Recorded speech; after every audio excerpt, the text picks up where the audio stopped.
تو بہت حد تک ان لوگوں کو شفا مل جاتی ہے۔ اس کے علاوہ ایک شدت کا مرض ہوتا ہے ہمارا نفسیاتی یا ذہنی، جس کو ہم شیزوفرینیا کہتے ہیں، جس میں سمجھیے کہ انسانی دماغ کی جو سوچیں ہیں اور اس کے اندر جتنا بھی ایک مربوط پروگرام ہونا چاہیے وہ بکھر کے رہ جاتا ہے، اور سمجھیے کہ جیسے انسان کی شخصیت کے اندر ایک اس طرح کا بگاڑ آتا ہے کہ اس کی پوری شخصیت جو ہے وہ بکھر جاتی ہے، اور اس کے اندر مریض کو آوازیں بھی آتی ہیں، وہ غلط بیلیف سسٹم پہ چلا جاتا ہے، اس کو بعض کا شک شبہ ہوتا ہے، لوگوں کے حوالے سے لگتا ہے کہ وہ مجھے مارنے لگے ہیں یا مجھے کوئی نقصان پہنچانے والے ہیں، سسپیشس اور پیرانوائڈ بھی ہو جاتا ہے، اور بعض حالتوں میں وہ زیادہ خطرناک حد تک ہومیسائیڈل یا کہہ لیجئے کہ تشدد کی طرف راغب بھی ہو سکتا ہے، اور آوازوں کے زیر اثر وہ بہت کچھ ایسا کر چکتے ہیں یا کر سکتے ہیں جو کہ ان کے لیے بھی، گھر والوں کے لیے بھی، اور سوسائٹی ایٹ لارج کے لیے بھی خطرناک چیز ہو سکتی ہے۔ اس کے علاوہ آپ جیسے سنتے ہوں گے ہر روز اخبارات میں، یہ جو ڈرگ ایڈکشن کا مسئلہ ہے، منشیات کا مسئلہ، یہ بھی سر فہرست ہے۔ اب یہ بہاولپور یونیورسٹی کا واقعہ تھا جس میں آئس کا جو نشہ ہے یہ سر فہرست ہے، اور اس کا بہت بڑا عمل دخل ہے، تو بدنصیبی سے ہمارے تعلیمی اداروں تک بھی امراض پہنچ چکے ہیں، اور ہماری جو اسٹوڈنٹ پاپولیشن ہے وہ بہت سارے اس مرض کا شکار ہو چکے ہیں۔ تو ہمیں چاہیے کہ ہمارے اندر نہ صرف اویئرنیس ہو، بلکہ ہم اس اویئرنیس پروگرام کو لے کے آگے چلیں، اور علاج ہے بشرطے کہ وہ کسی مستند ڈاکٹر، معالج، سائیکیٹرسٹ سے ملیں، سائیکالوجسٹ سے رغبت کریں، اور اپنے مرض کے حوالے سے وہ رہنمائی بھی لیں اور علاج بھی لیں، تو اللہ کی ذات شفا دیتی ہے۔ آج کل ہم یہ سمجھتے ہیں کہ جو پیغام ہے وہ پیغام شفا ہے، اکثریت لوگوں کی ادویات لینے سے تھوڑے سے عرصے میں دوبارہ بحالی صحت کی طرف اور ایک بھرپور زندگی گزارنے کی طرف آ سکتی ہے۔ جی سر، ایک سائیکیٹرسٹ کے لیے کتنا ضروری ہے مریض کی کاؤنسلنگ کرنا؟ کیونکہ سر جو ہم نے آبزرو کیا ہے، سائیکیٹرسٹ وہ واحد ایسے ڈاکٹر ہیں جو پیشنٹ کو سب سے زیادہ ٹائم دیتے ہیں،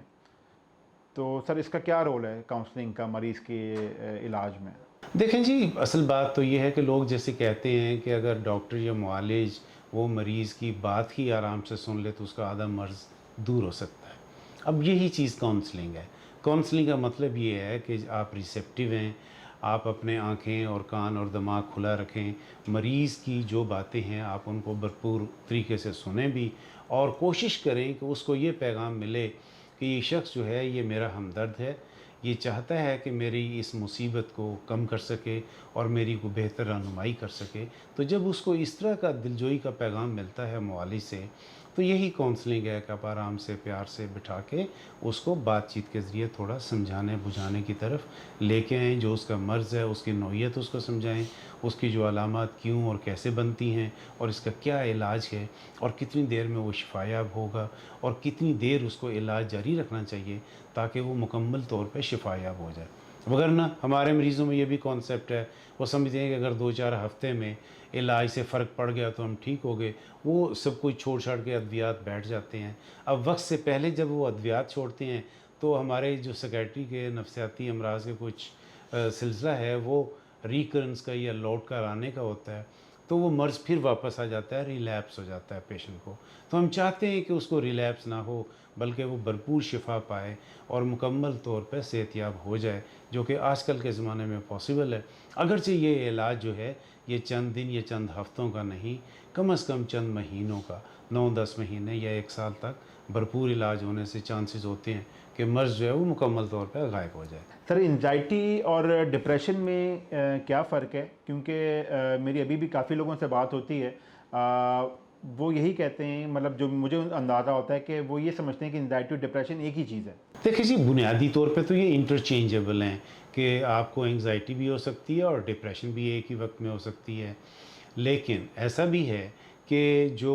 ہم سمجھتے ہیں کہ موڈ یا مزاج کے حوالے سے علامات ہیں وہ ان دونوں میں تمیز کراتی ہیں۔ انگزائٹی کے مرض میں یا مریض میں زیادہ تر جو اس کو بے چینی، اضطراب ہوتا ہے اور ایک انجانا سا ڈر یا خوف یہ سامنے آتا ہے، اور اس کی دل کی دھڑکن تیز ہوتی ہے۔ کچھ جسمانی علامات ہیں معدے میں، جیسے کہتے ہیں نا کہ بٹر فلائز، کہ جی گھبراہٹ سی ہوتی ہے، اور جسمانی طور پہ وہ سمجھتا ہے کہ جیسے سنسناہٹ ہے یا پرسکون نہیں ہے میرا جسم، تو بے آرامی کسی کیفیت محسوس کرتا ہے۔ لیکن ڈپریشن کے مرض میں چونکہ یہ موڈ یا مزاج کی بیماری ہے زیادہ تر، تو اس میں 3 بنیادی علامات بنتی ہیں۔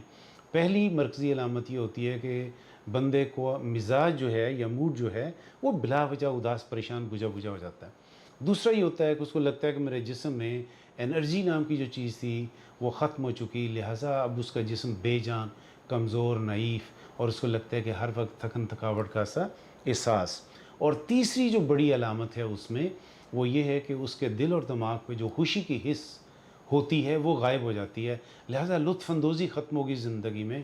مریض اکثر یہ ڈسکرائب کرتے ہیں کہ کہتے ہیں کہ ڈاکٹر صاحب ایسے سمجھیں جیسے ہماری زندگی سے کلرز غائب ہو گئے ہیں، جیسے ایک ہوتی ہے نا بلیک اینڈ وائٹ تصویر اور ایک کلر والی تصویر ہوتی ہے، تو کلر پکچر سے اگر رنگ غائب ہو جاتے ہیں تو بلیک اینڈ وائٹ ہو جاتے ہیں۔ وہ کہتے ہیں آج کل ایسے ہی ہے جیسے ہماری زندگی بھی ٹوٹل جو ہماری زندگی کا اسپیکٹ ہے وہ بلیک اینڈ وائٹ ہو چکا ہے، ہماری زندگی سے لطف اندوزی ختم ہو چکی۔ اس کے علاوہ ہم یہ کہتے ہیں کہ یہ سٹوری آف لاسز ہے، لاس آف سلیپ ہے، لاس آف ایپیٹائٹ ہے، لاس آف باڈیلی ویٹ ہے، اور ساتھ ساتھ بعض کا خدا نخواستہ مرض اتنی شدت اختیار کرتا ہے کہ مریض کے ذہن میں یہ خیال آتا ہے کہ یہ زندگی جینے لائق نہیں رہی، اور وہ خودکشی کی طرف راغب اور مائل ہوتا ہے۔ اور اگر بر وقت علاج نہیں ہوتا ڈپریشن کے مریض کا تو 10 سے 15% لوگ جو ہیں وہ خودکشی کر لیتے ہیں۔ اس میں سے ڈاکٹرز بھی ہیں،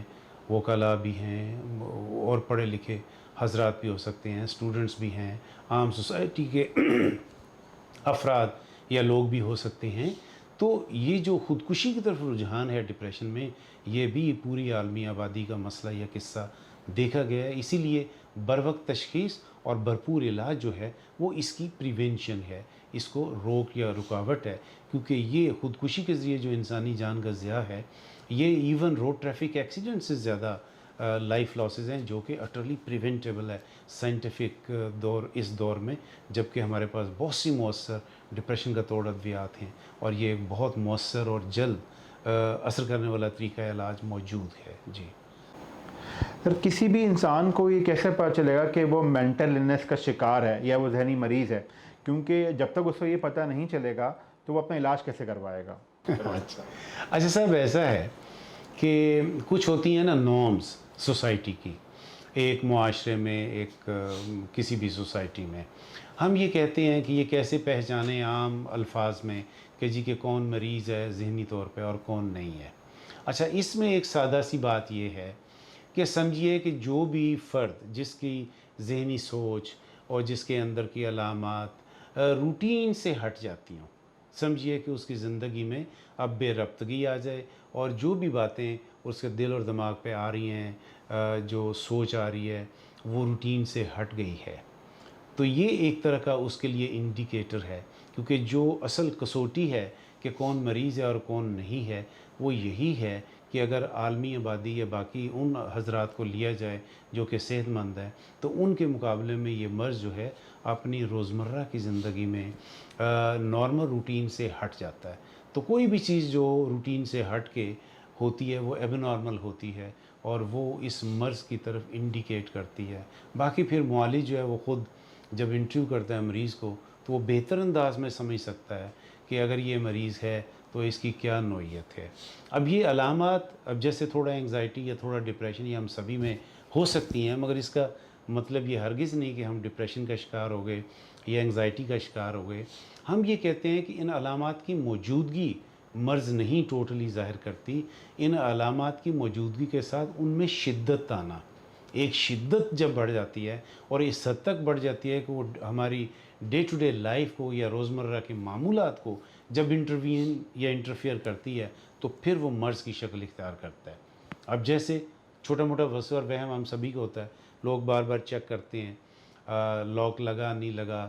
وضو کیا ہے نہیں کیا، صفائی ہوئی ہے نہیں ہوئی، ہاتھ بار بار دھونا، مگر اگر ایک حد تک ہے وہ میانہ روی تک تو ٹھیک ہے، نارمل بات ہے، لیکن جب وہ روٹین جو ہے اس کی شدت ایک حد سے بڑھ جاتی ہے، اب یہ ہے کہ اگر وہ آدھا دن یا پورا دن ہی ہاتھ دھونے میں، نہانے ہی میں صرف کر رہا ہے، تو اس کا مطلب ہے کہ اب یہ شدت جو ہے یہ اس طرح کی ہے کہ ایک مرض کو ظاہر کر رہی ہے، اور ایسے بندے کا علاج ہونا چاہیے تاکہ وہ پھر سے ایک بھرپور صحت والی اور خوشگوار زندگی گزار سکیں۔ جی